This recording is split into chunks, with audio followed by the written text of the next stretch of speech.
dumper দৌৰত মই এবাৰ তীব্ৰবেগী ডাম্পাৰে মহতিয়াই লৈ গৈছে এগৰাকী 70 বৃদ্ধাক শিলবালি কঢ়িওৱা ডাম্পাৰে বৃদ্ধাগৰাকীক মহতিয়াই লৈ গৈছে যাৰ ফলত বৃদ্ধাগৰাকী মৃত্যুক আঁকোৱালি লৈছে আৰু এই ঘটনাই এতিয়া চাঞ্চল্য সৃষ্টি কৰিছে আমি সবিশেষে এই খবৰ লৈ আহিছো ৰাজ্যত এতিয়া ডাম্পাৰ দৌৰত মই অব্যাহত আছে আৰু এবাৰ তীব্ৰবেগী ডাম্পাৰে মহতিয়াই লৈ গৈছে এগৰাকী বৃদ্ধাক চিৰাঙত সংঘটিত হৈছে এই ঘটনা চিৰাং জিলাৰ চিৰাঙৰ আইনৰ হাগ্ৰামা দলঙৰ কাষতে আছতে এই ঘটনা সংঘটিত হৈছে আৰু হাগ্ৰামা দলঙৰ কাষতে শিলবালি কঢ়িয়াই নিয়ে এখন ডাম্পাৰে মহতিয়াই লৈ গৈছে এগৰাকী পথচাৰী বৃদ্ধা আৰু ইতিমধ্যে পথচাৰী বৃদ্ধাগৰাকী ইতিমধ্যে প্ৰাণ হেৰুৱাইছে বুলি জানিব পৰা গৈছে আৰু লগতে বৃদ্ধাগৰাকী আছতে মহিলাগৰাকী আছতে তুলসীজোৰা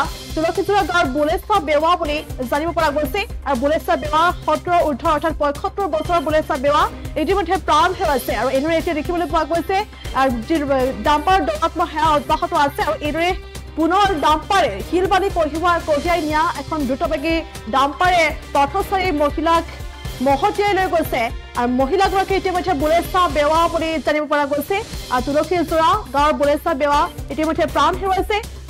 আৰু এইদৰে এতিয়া ভয়ংকৰ পথ দুৰ্ঘটনা সংঘটিত কৰি ডাম্পাৰৰ সৈতে চালকজনে আচলতে পলায়ন কৰিবলৈ চেষ্টা কৰিছিল যদিও পৰৱৰ্তী সময়ত ৰাইজে পিছে খেদি কৰিছে আৰু পিছে খেদি গৈ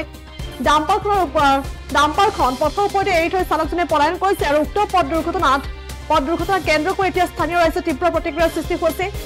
স্থানীয় ৰাইজৰ মাজত তীব্ৰ প্ৰতিক্ৰিয়াৰ সৃষ্টি হৈছে আৰু লগতে একাংশ উত্তেজিত ৰাইজে পথ অৱৰোধ কৰিছে আৰু পথ অৱৰোধ কৰি আমি দৃশ্যাংশ দেখুৱাই কৈছো পথ অৱৰোধ কৰিছে একাংশ ৰাইজ এক হাহাকাৰ পৰিৱেশে বিৰাজ কৰা পৰিলক্ষিত হৈছে আৰু ৰাইজে আচলতে ওলাই আহিছে স্থানীয় ৰাইজ ওলাই আহি এইদৰে পথ অৱৰোধ কৰা দেখিবলৈ পোৱা গৈছে আৰু পথছোৱাৰ যাতায়াত ব্যাহত হৈ পৰা পৰিলক্ষিত হৈছে আৰু ইতিমধ্যে ঘটনাস্থলীত আৰক্ষীৰ লোক উপস্থিত হৈছে আৰু আৰক্ষীৰ লোক উপস্থিত হৈ পৰিস্থিতি নিয়ন্ত্ৰণ কৰিবলৈ সক্ষম হৈছে আৰু এইদৰে এতিয়া দেখিবলৈ পোৱা গৈছে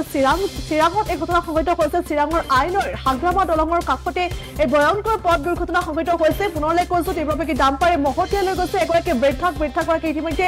বুলেছা বেৱা বুলি জানিব পৰা গৈছে বুলেছা বেৱাৰ বয়স আছে 75 বছৰ এই ঘটনাই এতিয়া তীব্ৰ প্ৰতিক্ৰিয়াৰ সৃষ্টি কৰিছে ৰাইজ ওলাই আহিছে পথ অৱৰোধ কৰিছে আৰু এইদৰে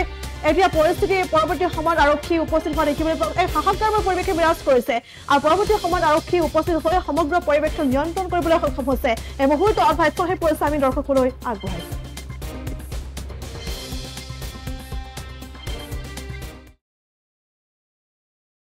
চাওক ৰাতিপুৱাই এই বৃদ্ধাগৰাকীক আছামমালা গাড়ীয়ে যি এক্সিডেণ্ট কৰি মৃত্যুবৰণ কৰিলে এই বৃদ্ধাগৰাকীক আমি এবিএমচিৰ ফালৰ পৰা সমবেদনা কৰিছো লগতে আমাৰ এবিএমচিৰ পৰা বহুত ধৰণৰ